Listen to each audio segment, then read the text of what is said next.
Okay, welcome everybody. This is our weekly class. And last week I didn't record it because we just had a conversation about topics that I thought were of interest. I was interested in what the takeaways were from the Challenger story and the Hubble story. And Nat has asked me several times about 100% commitment. And I started to think about it more, and I put these examples down. And I found this pretty interesting because it gave me a deeper insight. So this occurs, I think, when you have a fertile ground for action, and then you have some stimulus that's hard to ignore. And I'm going to go through a few examples of other people. I hope they're not too personal for them, but Frank describes that when his daughter-in-law had a child with Down syndrome, he immediately quit his job at Lockheed Martin and built a house nearby in North Carolina, which is where he's originally from. What fascinated me about this is that Frank was in the middle of leading the competition for James Webb Space Telescope, a must-win for Lockheed Martin. And he just abruptly announced and went and did this.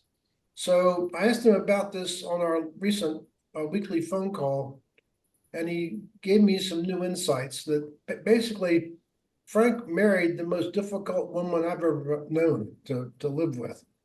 And he was dedicated to making that work. And what really happened was that when the Downs baby came, he realized that she's never going to be happy living in Maryland. They were planning to build a house in Maryland. So the background was trying to make an unhappy person have a better life. And that was gnawing away, but the precipitating event was this child. My friend Jonathan had a house in a suburb of Toronto that had gone up in value enormously. I learned this was primarily because it became a Chinese neighborhood. And he lost all his business, a 4D business, COVID, as did I.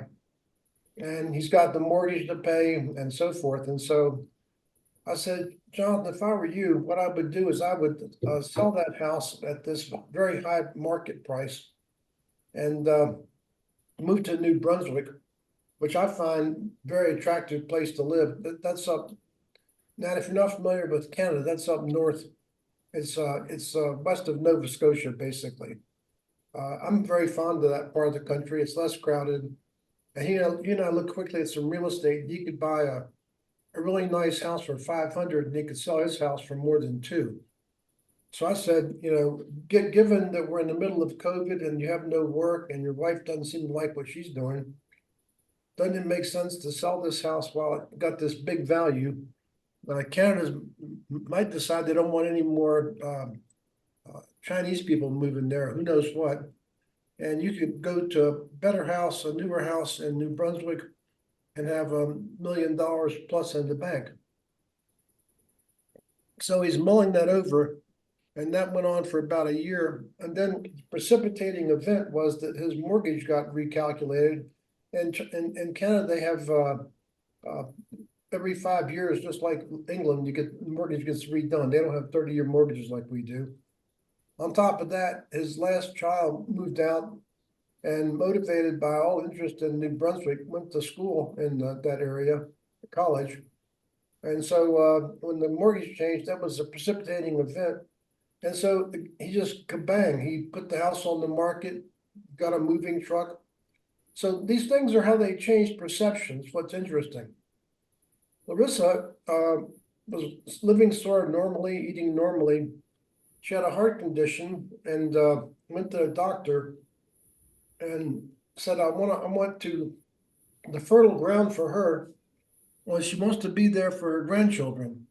So I went to the doctor and said, what's going to happen to me? And she said, the doctor said, if you don't change your diet like tomorrow, you're not going to live very long. So what do I have to change it to? Nothing but water, fruits, and vegetables, full stop. And just as I described with my dietary discussions in the workshop, she said, all of a sudden, with the mindset shift, this is what I wanted to eat. It was effortless. So the same thing, there's fertile ground, and the Nico's with his 1,700 mile walk, same kind of thing, to try to think what he could do for the people in Africa, particularly the blacks. And me moving to Japan and shutting my company down for 3 months to go find my wife, which I did. And back to the Hubble story, I think what's most interesting to me is that if Mikulski hadn't said what she did, I might not have had the impetus to do something as bold as I did. If she had said, go put together a plan to do a space repair and put it in the budget, that's probably what I would have done. Instead, she pulsed me by saying, you can't fix it. And that was the instigating factor, because what the fertile ground was, I knew this had to be fixed, or it's kind of crazy. So I just wanted to go over this one more time. I thought this was really interesting that the idea of 100% commitment has this two pieces to it as I'm seeing this. It has this kind of slow burn in the background that sets it up. Then it has a precipitating event. This makes sense to you all? Is this interesting? It is interesting. And I think it doesn't come out of the blue. Right. It also doesn't sound like you can force it per se. I think it just happens. Right. You kind of have to create like if there's something you're struggling with, obviously that's creating the fertile ground, but then that's right. You kind of have to let events run their course, it feels like. Well, you need a fungo bat to the head. Okay, you need a bang. So in every case, there was a bang. Frank's difficult marriage, kabang, the child. Jonathan agonizing over what to do, and the mortgage gets redone, kabang. Yep. Marissa probably wondering about her health and so forth, and goes to the doctor, kabang. Right. For me, with moving to Japan, it was talking to a psychologist who said, the problem is your perception, kabang. So this is how I think it works. And so without the fertile ground, the kabang might not be acted upon. Right. So I'm trying. That's how I understand the dynamic of this very interesting behavior, because once you make the shift, it's effortless. Right. Pilots do this, I think, every time they land an airplane, if they're driving. I asked them once, how do you get into this state of focus? And they said, typically, it's life or death. Right. So I've got the next 2 minutes, I'm going to hold the controls of this airplane, because the plane flies itself on autopilot 99% of the flight if it's a international long haul flight. And then get to that last. Even the approach down to the airport is done by turning dials. They change the altitude dial, and then it gets to the point where it's down to them putting their hands on the thing for maybe the last 3 or 4 minutes. And I asked them, what's that like? They said, there's nothing else in the world but me and the airplane. Right. So I hope you found this interesting. This was a deeper dynamic into this than I ever thought about. I really appreciate you presenting this, but also digging deeper, because that's kind of, I think, some of the areas that I feel weakest. And as you mentioned, I've asked about this before, and there's a couple other things I've asked about, and getting that extra clarity and the ability to move it beyond just kind of the obvious, because when you're stuck, you don't know how to get unstuck. And so these little tools that you've built with the 4D system, and I was kind of missing what that was for the 100% commitment. So this is very helpful. In teaching this, I tried to do it just with examples, but I never really sat down and thought about it. And having watching other people do it helped a lot, because it gave me more information in mostly my self-analysis. And the airplane example and the sports examples in there. Right, right. So that's how I think it works. That's fantastic. Thank you. Move on to the slides. Yep. So this was another amazing thing. There was a time when Korean Airlines was crashing at 17 times international norms. You may remember some of these, that one of them went off track in a Soviet airplane and shot it down. And this went on for, what got my attention is this went on for 4 years. And even a child would say, what? What's going on here? So what was it that was, and this is killing people, well, lots of them. These are big jets crashing. These are 747s.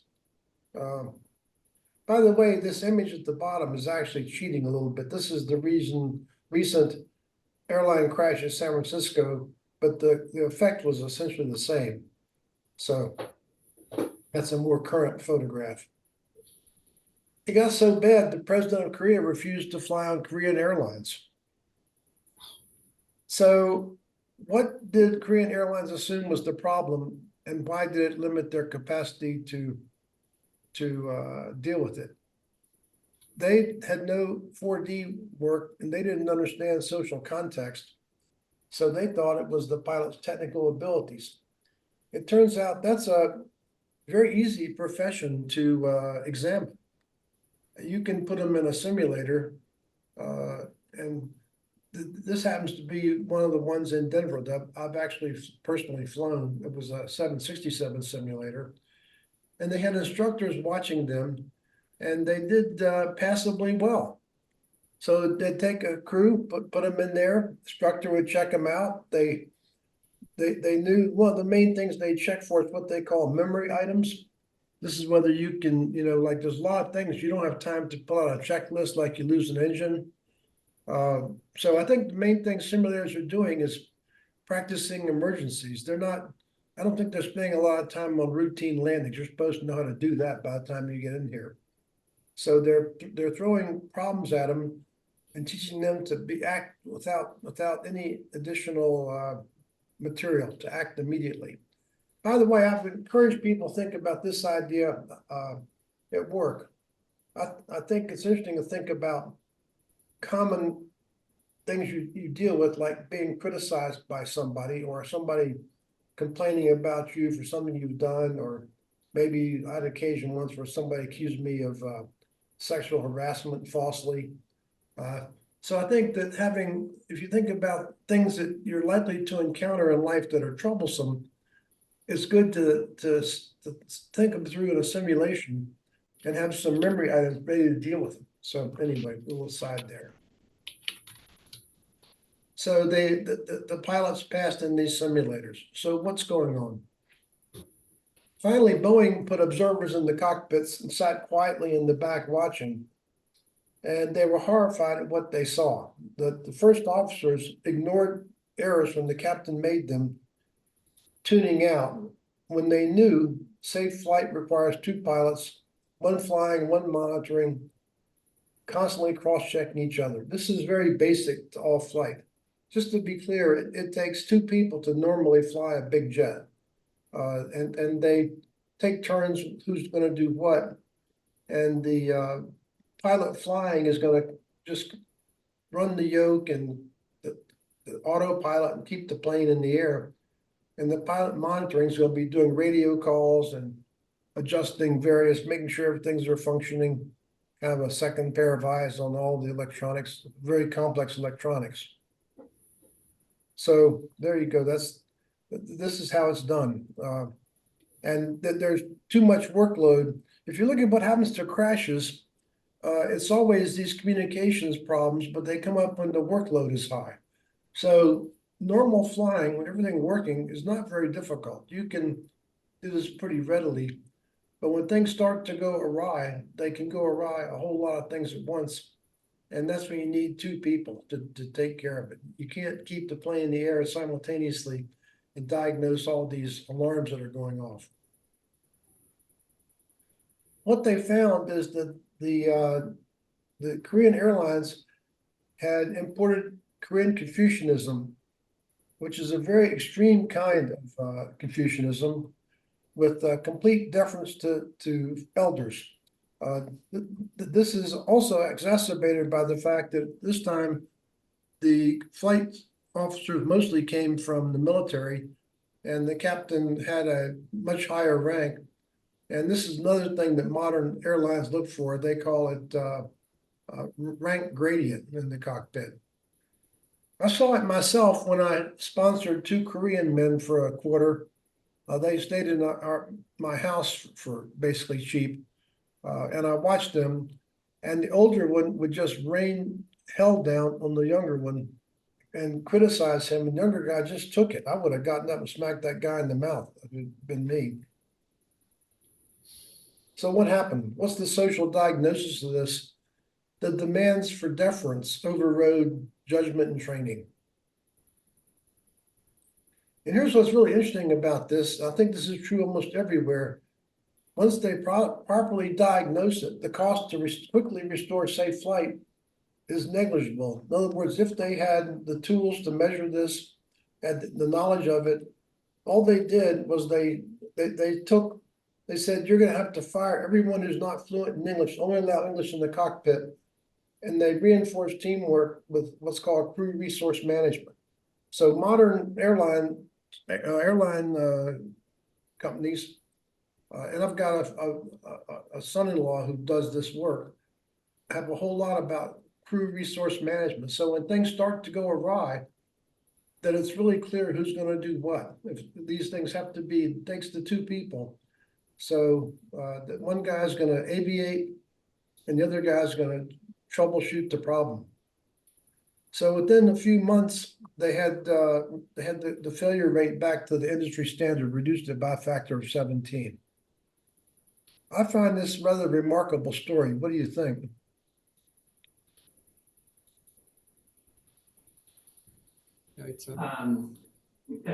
Being a good pilot, we think, is a matter of technical skill.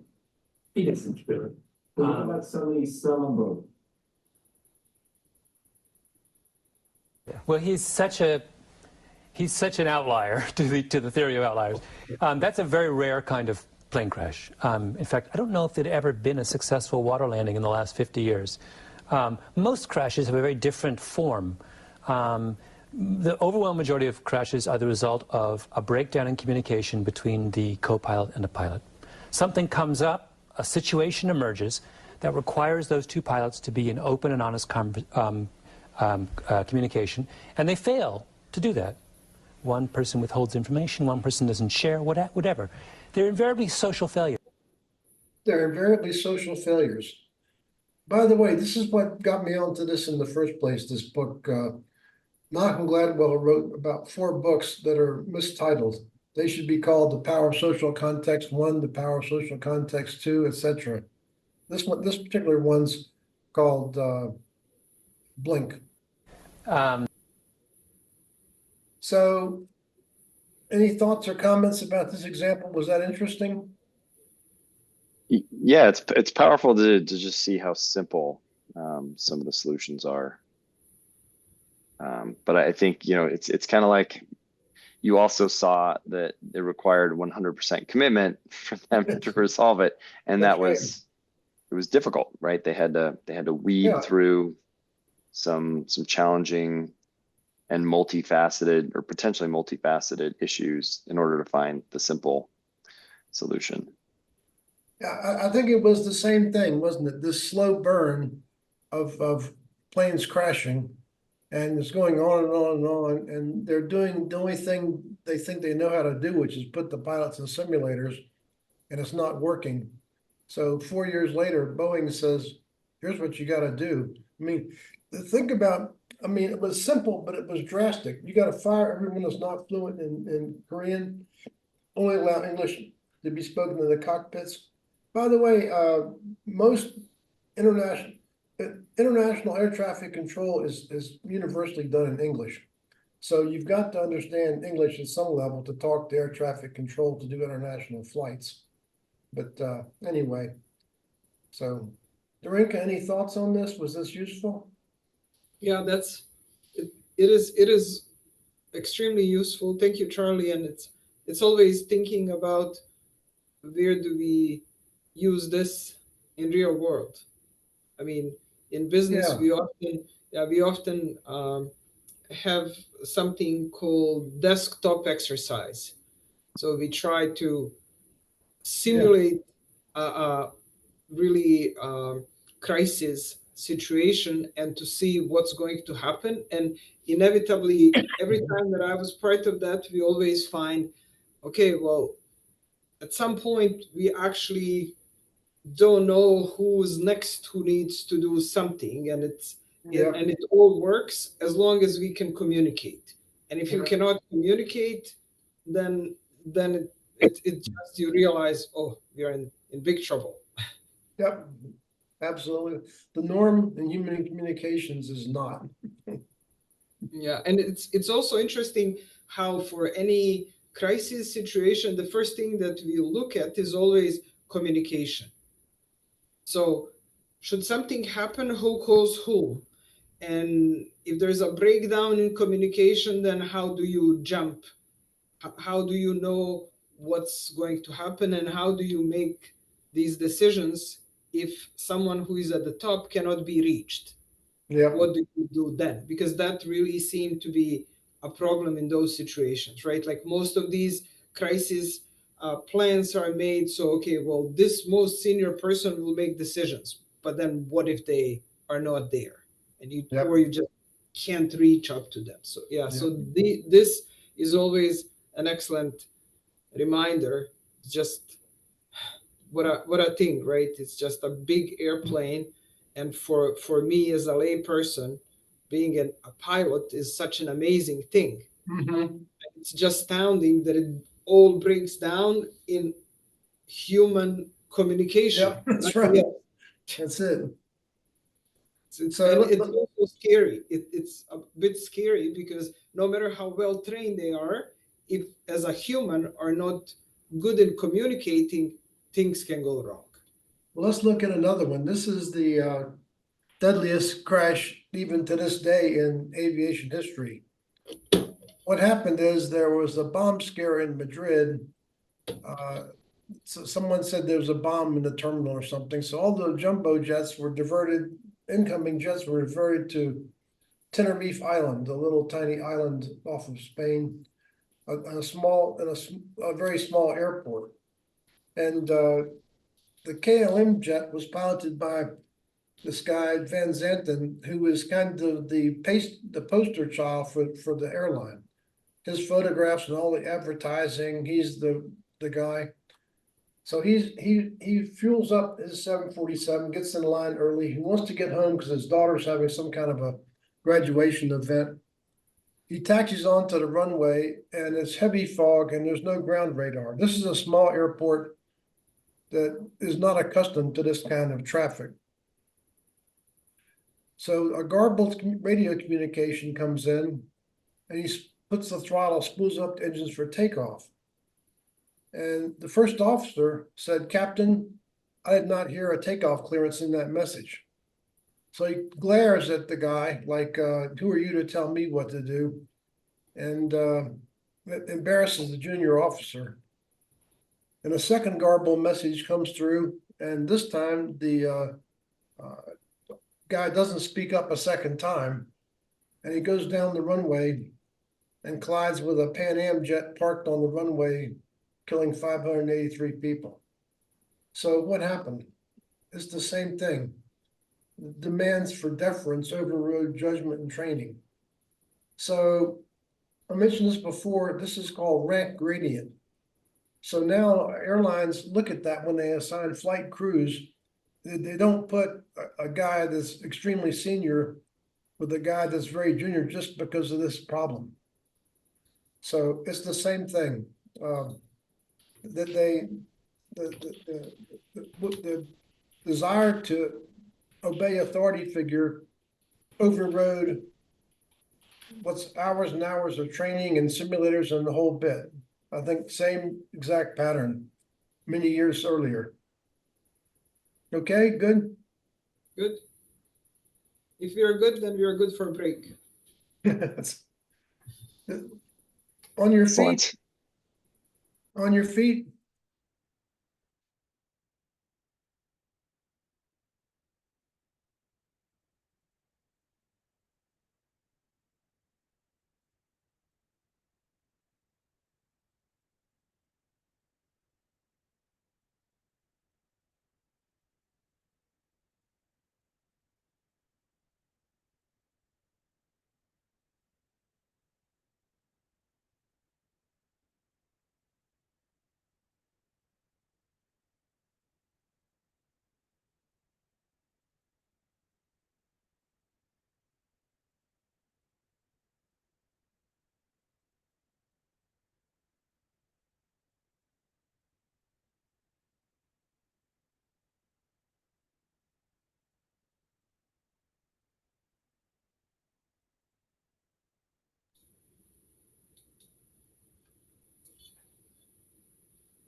Okay. So this is another interesting case. This is like Hubble, I'll tell you right now in advance. In Japan is very train intensive. In fact, I think in normal days, work days, over half the population rides the train in Japan. And the train is often has connections that are very tight. So the driver overshot a platform. He didn't brake early enough. And the problem is that if he was reported for this, he would get what's called rehabilitation. Rehabilitation in Japan train system means things like you scrub train tracks with a toothbrush for 3 months. It's not training, it's basically punishment disguised as rehabilitation. He'd done this once before, doesn't want to do it, so he tries to talk to the conductor who's in the back of the train on the radio and get him to report a smaller overrun so he won't get punished. So he spends about a minute or two doing this. And the train head transfers was 1 minute. It's not. I've been on trains in Japan where they apologize that it left 15 seconds late. So this is even these inner city trains. So it's not uncommon to change, to have a transfer on different platform that people are routinely making with 1 minute to do it.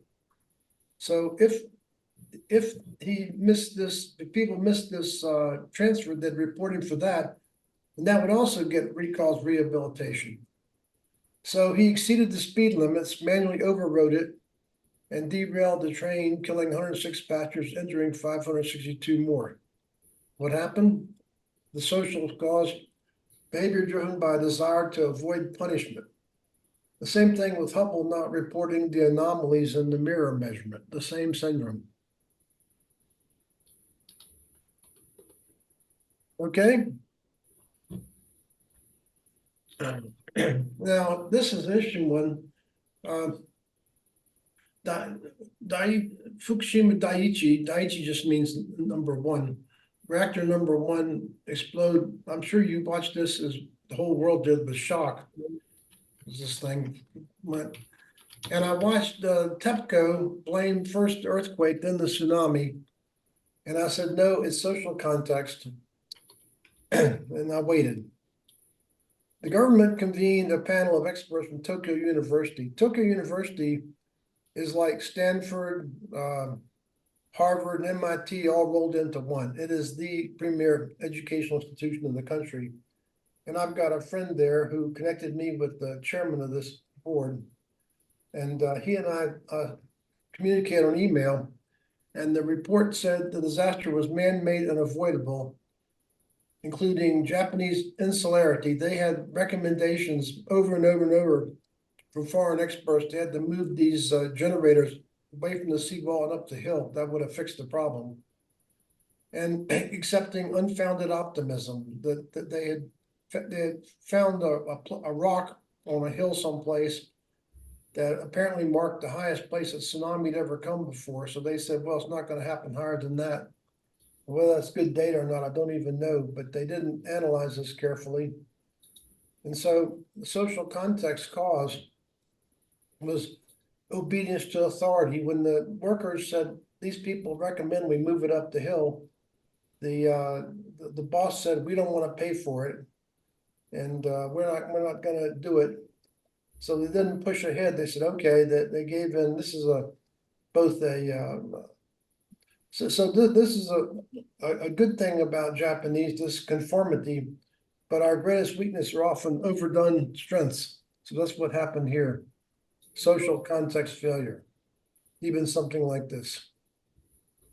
Then a lot of people ask me about do something on the MAX. I'm sure you know this story. Over 350 airplanes grounded. It was so bad they had to put airplanes in automobile parking lots. There was no place left for them otherwise. So what happened? Airbus announced plans to build the new A321neo with 15% less fuel consumption. And the CEO of Boeing, which is an engineer, I don't know quite what happened to him, but he said, don't pay attention. Our customers always buy from us, citing if it's not Boeing, we're not going. So he said, ignore this, but it won't matter. 2 years later, the CEO of American Airlines called him and said 15% improvement is too large to ignore. Fuel is the biggest single expense of a commercial airline. So 15% fuel reduction is gigantic on their P&L sheets. So next order we're going to do, we're not buying from you, we're going to order 200 of these A321s.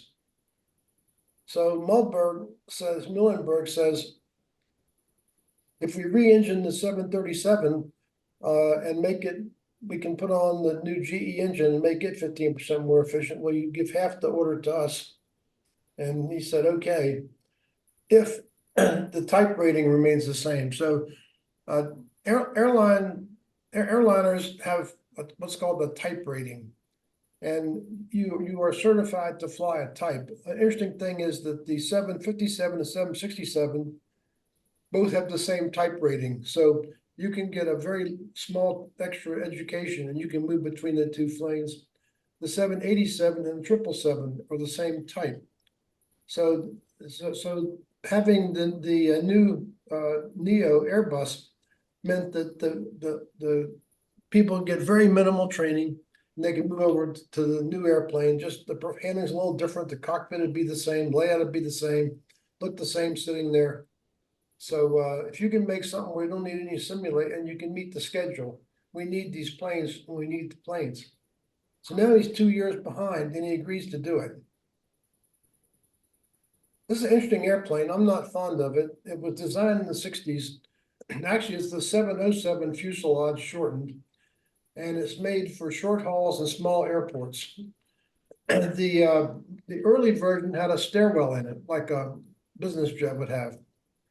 And in those days, the jetways weren't common, so they wanted to have something with this have its own stairs, and didn't have as much of this baggage handling equipment at these small airports. So it sits very low to the ground to make getting your luggage in and out. It also uses cables and hydraulics rather than fly-by-wire, which modern jets, I'm sure you know, everything's done with electronics. All the more modern jets, electric motors are moving everything, and they have like feedback mechanisms to create a sense of feel. And checklists come up on the screen when something goes wrong. And here you've got to open a book and read.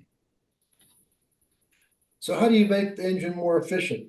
This is what's called the high bypass fan. So look at this early version of a 737. You see this very narrow engine and basically, so what they discovered was they can make, like, in effect, the propeller on the front. This core is this core in here. and put this fan on the front, and that makes, it's called a high bypass because most of the air bypasses the turbine that's turning everything.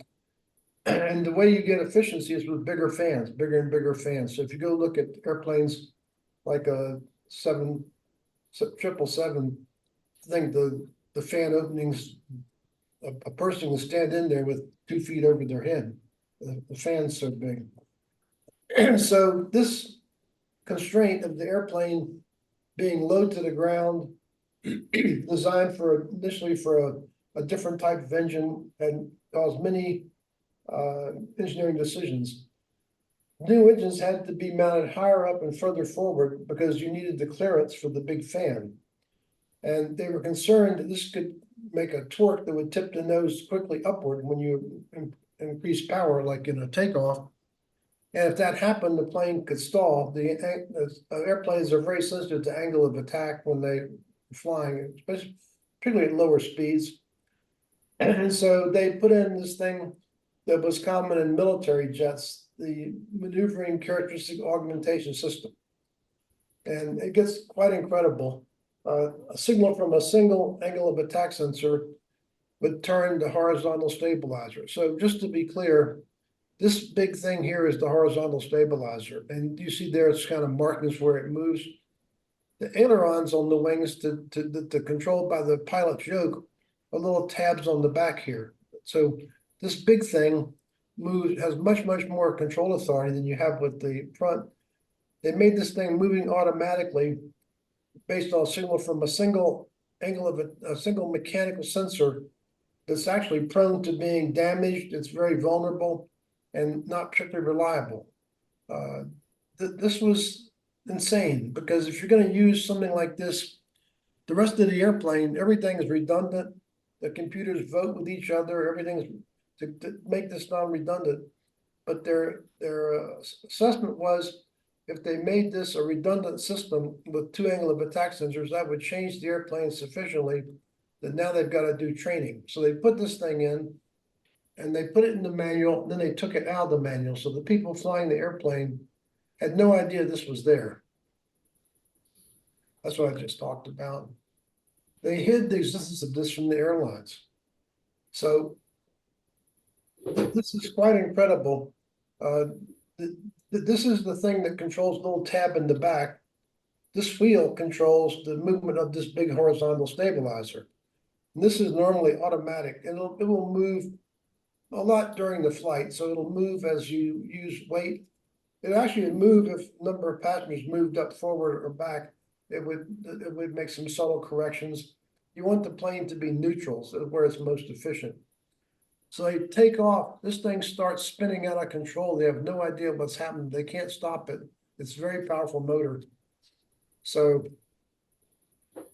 and the big marketing for Boeing, their marketing advantage for years has been that pilots run our airplanes.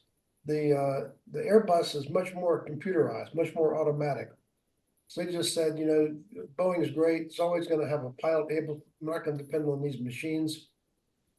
And because they wanted to avoid this training, instead of putting them in simulators, an hour on an iPad to train to do this. This is all crazy. Excuse me, Dr. Pellerin. Yeah. What's an NG pilot? I don't know if I The next generation. got it. Sorry, that's good question. It's the pilots for this airplane. It was called the NG at the time, but I should say max pilots. Yep. So to meet the schedule, they had to double the manufacturing time. So there was the wrong tools, the wrong parts, chaos. And it's a massive case of confirmation bias driven by the social context of panicking Boeing management. So what these guys, I think, generally have engineering degrees. They know better. They should have known that this is a bad system, flawed. They should have known that you had to tell the pilots it's there. They should have known you have to train them in how to overcome failures of this system. They did none of that. This is just crazy. What was the social diagnosis? Blind obedience to authorities, unfounded optimism. This is the same thing that caused Challenger. The shuttle is cheap and reliable. We can do this. We're Boeing. Don't worry about it. Just do the job. I think engineers who complained probably were told you can just shut up or quit. This is, I think this is another case where there was a slow burning fuse for a long time. When Boeing merged with I guess McDonnell Douglas, the management became business management modeled after Jack Welch rather than technical management, which is what run Boeing previously. So this problem's hunting them to this day. Money over everything. So summarize this. This all comes from our tribalism. We're so tribal. The social context fields generated by our behaviors powerfully affect others' behaviors. And I always like to go back to first principles. I think these social contexts are driven by two human needs to feel appreciated and feel included.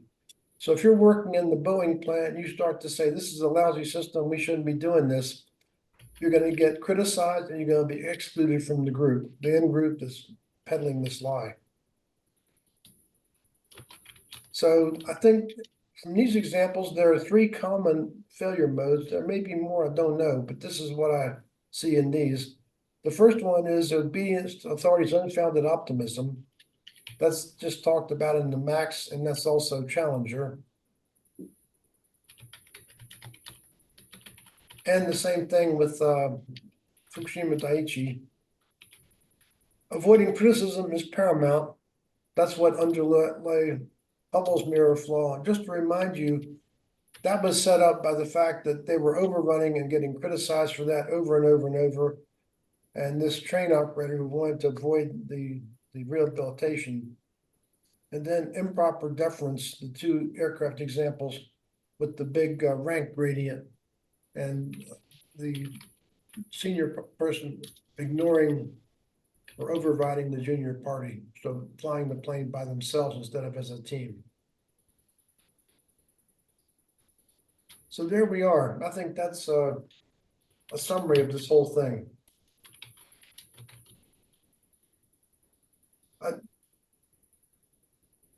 Good, all good. Yeah, I like that summary. I forgot about that. Yeah, It just kind of pulls everything together in a view that I Yeah. find, I guess, a little more digestible. yeah, that's the idea. Good. This is a chart I made sort of in the last year or so that I was doing this. Okay.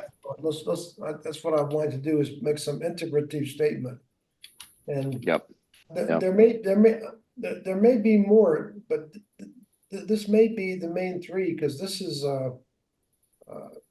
easily covers everything. Right. By the way, these failures can go on and on and on. I mean, people used to send me these things. I'd get them in the mail from somebody's mail. Okay, look at Say this. that. The Mexican gas line blew up. Yeah. How would you categorize that, right? Yeah, how would you categorize that? Yeah. Yeah. And the overruns at Denver Airport by a factor of 5, and on and on and on. It's all. The bottom line of this is that if you have this awareness, you can deal with it. And what's so fascinating is that in every case, the involved parties are completely oblivious to what they're doing. What I love about this is how simple it is when you see it. Yeah, it's really interesting. I think you mentioning the DIA Yeah, airport overruns. I mean, factor of 5. it was a very blue sounding project. Now that Yep. I have different language. And Drink, I don't know if you know much about DIA, but the old airport, I've already forgotten the name of it. Stapleton. Stapleton. Stapleton was near nearer to downtown. It was in the city. It was essentially landlocked, so it was as big as it was going to get. And we had a mayor here, Pena, who sold the city on the vision of, you know, kind of being the hub for the Western Hemisphere, because we're centrally located, you know, within the United States and within It the was- it North was a- America. It was a growth story. We're gonna get Yeah. economic growth out of Yep. this. Yep. And more people moving here, which nobody that I know who lives here wants more people here. Yeah, right. We turned down the Olympics for that very reason. Is that right? Okay. Yes, yes. So we were supposed to get the Winter Olympics. I think the ones that ended up at in New York. Okay, oh, The New York ones, yeah. So this was well before the 2001, 2002. But yeah, so the city of Denver turned down the Winter Olympics, and there's always been this theme of restricting growth. But then the mayor, you know, came up with this vision for this massive airport, and then so much about it was new technology, like the baggage claim system. I don't know if were you here? You would have been here when oh, yeah. it first opened. I was kind of annoyed with the whole thing. I like Stapleton. It was great. I used to show up 15 minutes before my flight Yeah. and I'd still make it. I had a parking space that nobody found in some place and it was always open. So just go in there and park. It may have been Yep. even free parking. I don't remember now, but it wasn't this, Yeah. not the, probably had to pay something, but not like the, Yeah. So just a huge, huge boondoggle. And, you know, so part of the question is, how do you get in front of that? Right. Like, and I don't know if there is a good answer, but there is. I'll tell you what it is. So there's a paper that I found really interesting that I couldn't get anybody in NASA interested in, written by a guy, I think his name's Bittman, who was working in a DOD kind of think tank thing. And he looked at 40 NASA missions, okay? And what he found was that the cost is an exponential function of complexity. And the reason that the airport happened and the big dig happened is that people thought the cost went up linearly with complexity. It doesn't, it's nonlinear. So the same thing happened with JWST. It cost a factor of 5 overrun, Hubble factor of 4. So these things are nonlinear. And what happens is that they all involve interaction of the parts. And as you get more and more pieces, it becomes complex much faster than linear. So this is a big airport with lots of gates and lots of terminals and trains. We used to walk to the airplane, right? Now we take Yep. trains, okay? And this automatic baggage thing, because now yeah, the unproven technology. yeah, but they made it work in Munich on a small airport and thought they bought it from Germany. Okay. So and the complexity of moving the bags when the airport got gigantic, the bags got to move a long way. How do you get them there quickly? And so everything is nonlinear. All the parts get. So that's basically what's going on with these things. So is it exponential or is it logarithmic or is it It's just exponential. It's exponential? e to the power of complexity. Actually, it's Okay. e to the power of 3 times the complexity. It's literally exponential, natural log e, exponential with complexity. Okay. So it's very common that humans think linearly about things that are non-linear. So, for example, growing at 5% a year is exponential growth. It's not linear. So the way you calculate that, you divide that into the rule into 72, and that's the doubling time. And you can do a thing where they have a drop of water in a baseball park. And I think it doubles every second, something like that. Okay. And after 10 minutes, there's just a little puddle. After 20 minutes, the stadium's half full. After maybe it doubles every minute. Yeah, I think every minute. Okay. By 21st minute, you're flooded. So, Wow. Yeah. so it's exponential. So, these costs go up exponentially with complexity. And people either don't want to know that or don't realize that. And so, Right. So to get in front of it, you've got to have people that are realistically evaluating that's right. People scope and cost. understand the dynamic here. Gotcha. And the social pressure is gonna be to downplay everything to get it started. And Right. then let somebody else worry about paying for it when it overruns. It's, Once the momentum is, yeah. it's 'Cause, yeah, everything that's- is called kick the can down the road, right? Right. Yeah, because that's the other question, right? Is would we actually have done any of those projects if we knew how much they were going to cost? It's a, I don't know. I think it's a Yeah. good question. I think maybe not. Yeah. I think Denver Airport went up by a factor of 5, I think.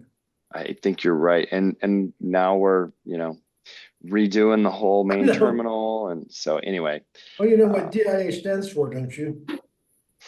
I've heard a couple of. Do it again. Yeah, do it again. Sorry, Sounds Director, right. talking about Sounds local matters here, but and the Berlin airport's even crazier. Oh, really? It took 12 years to build an airport. Wow. Yeah, that's So- crazy. Okay, that was helpful. Helpful addition. So I want to just have you reflect on this, that if I tell people Challenger could have been prevented by a very simple action of managers stop trying to push the shuttle into a launch rate that it couldn't realistically support in order to meet a promise that was made to a president many years earlier. Or the fact that Fukushima Daiichi was a social failure, but it's not me. It's the Challenger story came from Diane Vaughn. I mean, she wrote a book about this. It's a sociological failure. The chairman of the failure review board is the one that said it's a human failure. It's not a technical failure. And so they should have listened to people and moved those generators away from the seawall, and they didn't. Right. But I think it's also sometimes you have those situations where a person has a boss and then the person is like, well, we can't do it. And the boss is, okay, go try. That's And right. then later on, they're like, okay, well, have I not been pushed like that? I would not have succeeded. But it's also, as you say, unfounded optimism. At some point, that gets out of that realm right. of what's realistically possible, and it gets into unfounded optimism that bad things won't happen or it will hold, it always does, and then it blows up. Well, look at the fallout of the MAX. I mean, Boeing is, was not long ago, Boeing would have been, so this guy in Boulder, I'm not real fond of, wrote a book that included a wonderful chapter how wonderful Boeing was. Boeing builds strong airplanes. That's what their chapter title is called. Are you talking about, was it Good to Great or? Yeah, I'm talking about good to great. Yeah. And so here we are, right? And Well, and part of the premise in that book was they hired from within. yeah, And then they didn't. that's right. Book's nonsense. It's typical of these things. Is when I looked at it, it's not statistically rigorous. It would not. You can write a book about anything, but you can't get an article published in a good referee journal with this kind of stuff. Right. Well, hope today was a good session. I enjoyed it. Thank you. It was, and I'd love to come back to this because I'm going to chew on Darinka's comment about, people being pushed. It's a valid question, and part of where my mind goes is when I was doing internal audit, we didn't operate from checklists, so we were trying to generate what our audit plan would be on the fly, and one of the organizing principles was stay between the lines are your friends, but you have to spend a lot of time defining the lines, and I feel like that comes back to criteria. So Yep. can you push people appropriately while still giving them lines to keep them safe from the true risk that you're truly trying to avoid, right? In the shuttle's case, the death of astronauts and tarnishing the NASA name. Oh, actually setting back the whole world space program for years. Right. I'm gonna stop the recording now and we can chat offline here.